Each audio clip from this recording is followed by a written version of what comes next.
Part 1 of this video provided information on how to prepare your case before going to trial in a family law matter.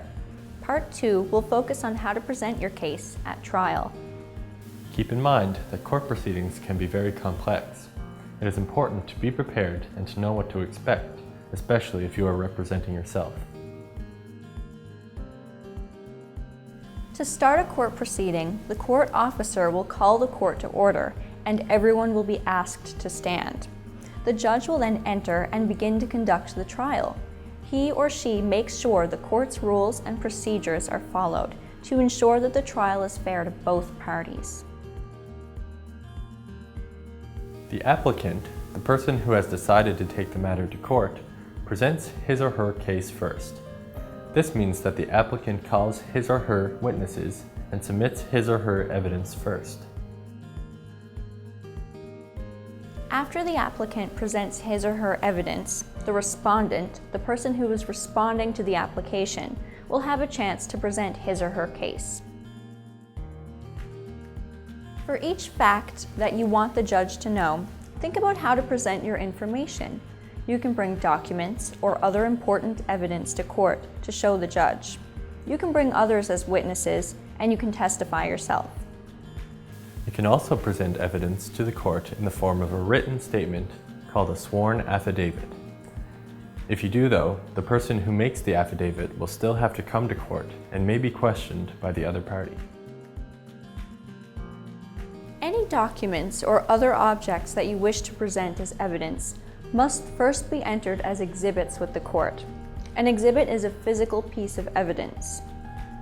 You must ask the judge's permission to enter an exhibit, and if granted, the exhibit will be given a specific number so that it can be referred to during your trial.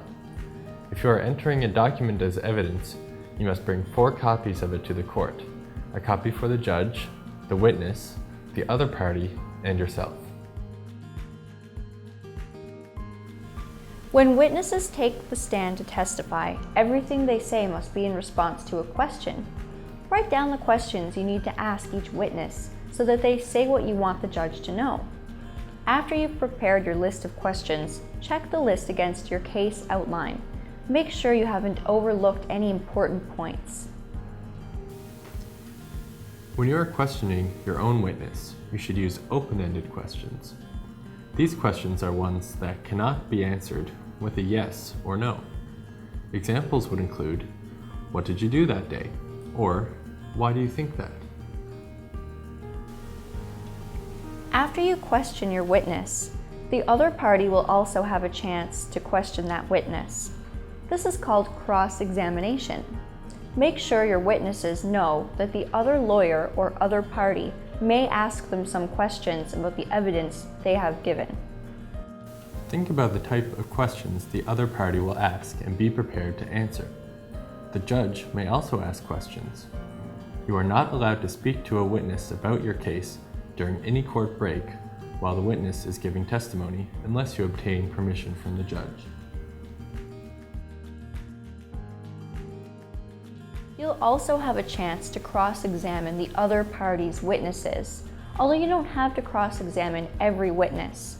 The goal is questioning witnesses to get helpful information that will support your case.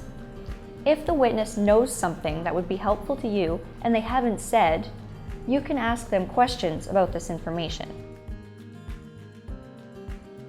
When you cross-examine, you can use close-ended questions. These are questions that may be answered with a yes or no. Examples would be, "You went to the park that day, didn't you?" Or, "Are you sure you went to work that day?" After both sides have presented their evidence, you will have an opportunity to give a closing statement. This is something you should think about and prepare ahead of time. It should be a clear statement of your position. In your closing statement, you are not permitted to tell the judge anything that wasn't part of the evidence. You can say why you believe the court should grant the order you are asking for. The judge may ask you to present your closing statement in person or in writing. You know what documents and materials you plan to submit to the court and have copies. You've prepared a list of questions for your witnesses.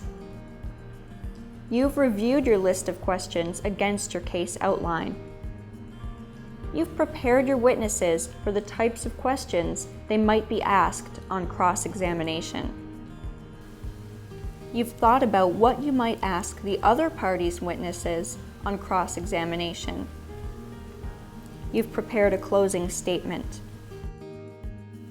Please remember that the information provided in this video is general in nature and should not be taken as legal advice. Representing yourself in court can be a stressful and time-consuming experience. If you are involved in a case before the court, you are strongly encouraged to consult a lawyer. Thank you for watching. Please visit the Supreme Court website at www.court.nl.ca/supreme for more information.